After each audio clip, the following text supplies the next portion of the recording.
Thank you very much, and good morning. Thank you, Vessela, for having me, and it's a real privilege to be sharing the floor with Mr. Mladenow, so thank you very much as well. I apologize, my Bulgarian isn't quite as good as I might want, so we'll stick to English.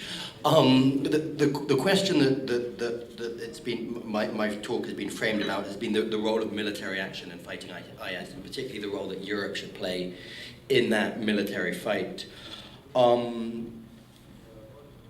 Clearly, there is a strong and important role for the military element of fighting IS. I think it's obvious to everyone that ultimately IS, in its core, will only be defeated through a military fight, and Europe can play, and the West can play an important role in contributing towards that. But I want to lay out three elements, very much linked to the regional picture, which I think urge a degree of caution, a significant degree of caution in terms of how Europe approaches that military element. I think it's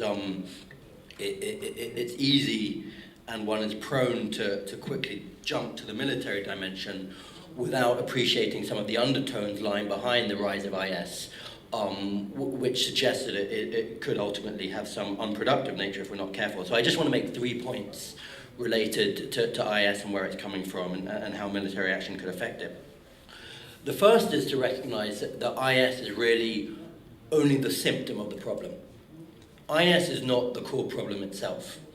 And I think there's a real danger that we're increasingly being distracted by the sense that IS is a fundamental issue. IS has emerged out of a deep regional crisis, a deep regional malaise, which is profoundly shifting, profoundly changing, profoundly challenging a lot of the regional players in quite unprecedented ways, and that is the problem. And to a certain extent, and Mr. Mladenow illustrated this very well, this is about the crisis of Iraq. It's about the political crisis, it's about Sunni representation, it's about the balance of the political order there, and the way in which Sunnis feel that they have been excluded. The same can, of course, be said about Syria. IS feeds off the crisis in Syria. That's what gave it the space to operate from in the first instance once it moved out of Iraq. And similarly, Sunnis feel that they have been alienated, disenfranchised. They feel they have no effective vehicle of representation, protection against the Assad regime, etc. So you have those dual political crises, civil wars, which are giving life to ISIS. They are not the only regional crisis, though. Let's be honest. There is also a number of regional wars that is fueling ISIS. We have an Iranian-Saudi struggle for regional influence, which is increasingly being played out in sectarian terms, which is directly feeding into this. We have a profound intra-Sunni Gulf, intra-Sunni Arab crisis, particularly as members of the GCC struggle for influence, struggle for the nature of the regimes that are emerging in the post-Arab uprisings order. You have Saudi on the one hand, Qatar on the other hand, the UAE, all struggling to assert themselves. And that plays a central dynamic in the emergence of some of these groups in Iraq and Syria. And you also have a crisis of Sunni Arab leadership within the Sunni Islamic world. There's a real vacuum there, which has been left unheeded, and in which ISIS is emerging, able to present itself as the only vehicle for effective representation. So you have this deep regional crisis that goes far beyond ISIS itself. It goes far beyond Syria and Iraq. It's not just about Maliki and Assad, although they have central critical roles. It's about Iran, Saudi, Qatar, the willingness to struggle for influence, for domination across the region.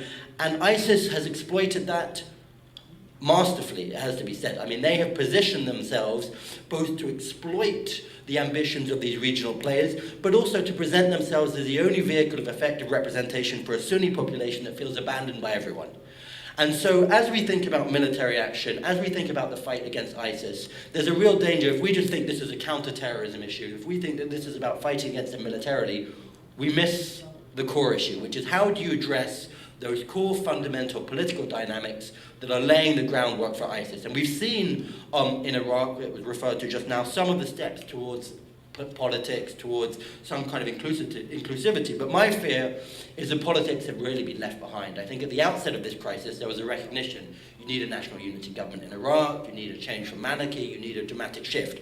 I think we've left that behind. I think there are still some measures being pushed, but effectively this continues to be, or this is predominantly now being driven by a military perspective, and that risks feeding the very dynamics that have given rise to IS. You see in Iraq today, for instance, the sense that and Mr. Mladenoff was very correct and I think critically pointed out that there are Sunnis involved in the battle for Tikrit and other places. But let's also be clear, Qasem Soleimani, the Iranian general, is on the outskirts of Tikrit directing this. You have Iranian militias, etc.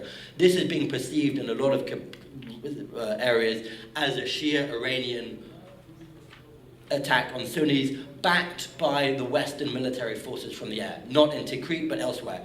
In Syria, you have this narrative being created of a Western Arab alliance with Assad against Sunnis, given the focus on ISIS and not Assad. So there's a real danger that we're only exacerbating the very dynamics and dimensions that give life to ISIS. And also, to be clear, this is not just, though, an Iranian kind of Shia problem. This is equally from the other side in terms of what, the groups that are being supported indirectly, whether it's a Nusra Front, whether it's ISIS, whether what Turkey is doing in terms of keeping its border open, or because they see the importance or the centrality of other issues as opposed to fighting ISIS. So that's my first point. ISIS is a symptom, not the deeper problem.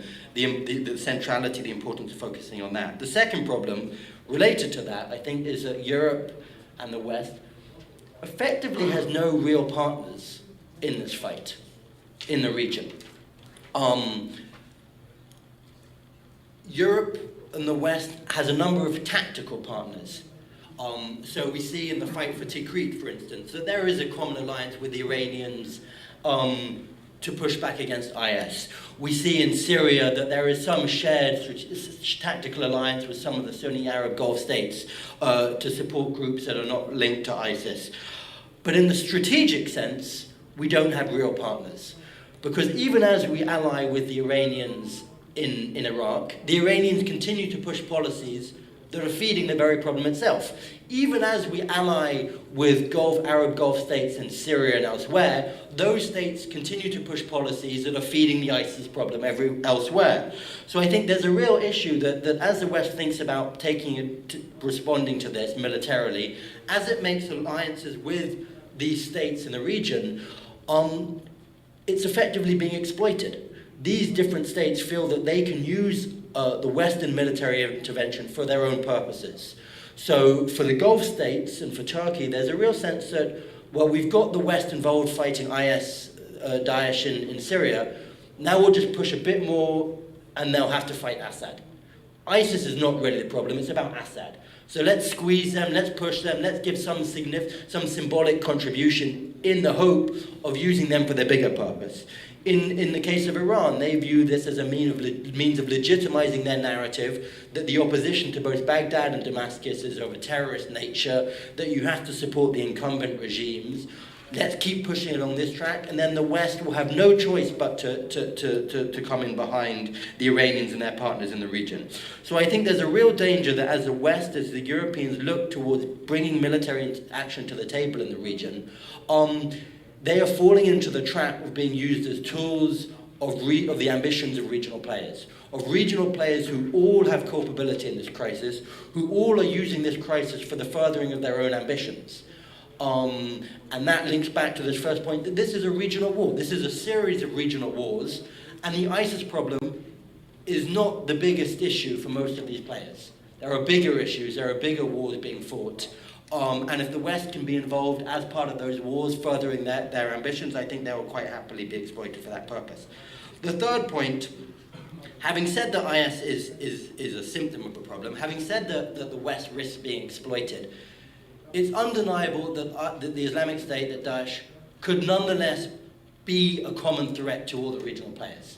Despite the disunity of purpose, of ambitions that separates all of the regional actors, in the end, Daesh is perhaps the one factor, the one issue that could act as a unifier for all of them in terms of the threat that it poses. They all have different interpretations of Assad, of Baghdad. They all have different interpretations of what they want the region to look like, which Islamic groups they want to be on the floor, etc. But given the autonomy, the almost anarchical nature of IS in terms of its abandonment of traditional kind of Islamic authority, and its clear and stated goals to strike out at states across the region, whether that be in a sectarian manner against Iran, or whether in terms of bringing down what they see as illegitimate Sunni Arab regimes, there is a potential for a unifying factor there. And I think this is where Europe needs to think very carefully, in a sense, how to use IS as an opportunity. IS is present. IS has emerged. The risk is that by taking ownership of the military fight against IS, by effectively saying, don't worry, Iran and the Gulf states, we've got your back. We're not going to let IS do X, Y, Z, because ultimately we're going to bomb them or we're going to step in where need be. You take the pressure off the regional states to get their own house in order. You take the pressure off the likes of Saudi and Iran to recognize that this is a common threat. Therefore, there needs to be some common purpose in responding there. And I think that there's a danger that military action takes what could be an opportunity in terms of trying to find some unity in a region and actually allows the regional states to continue using it as an opportunity. So you have the likes of the Iranians, as I said, seeing IS now as a means to consolidate their narrative. The same with the Gulf states who say you can only solve IS if you get rid of Assad. How can you force the regional states to confront the problem themselves, to take up responsibility, and therefore be forced to come together in a meaningful way that actually overcomes some of the regional problems? So to conclude, I mean, yes, military action is important, but one has to be humble. This is a generational regional war in which military action risks being counterproductive in terms of the incentive structure, in terms of the narrative that it pushes, and in terms of what it does for the regional actors. And I think there's a real need for a careful balancing. And my belief is that Europe can play a much more effective role in terms of knocking heads together, in terms of saying to the regional states, this is your region, this is your problem, you need to get your acts together. This is a problem that you have incubated. It's not just about Damascus, it's not just about Assad. You need to look at yourselves, and we are not going to step in and solve this problem for you. And so the level of military action, the balancing there, I think is critical. And if we overreach, if we overlean, we risk doing what I think we may be doing in Iraq, which is actually tilting increasingly towards a military focus and leaving the politics behind.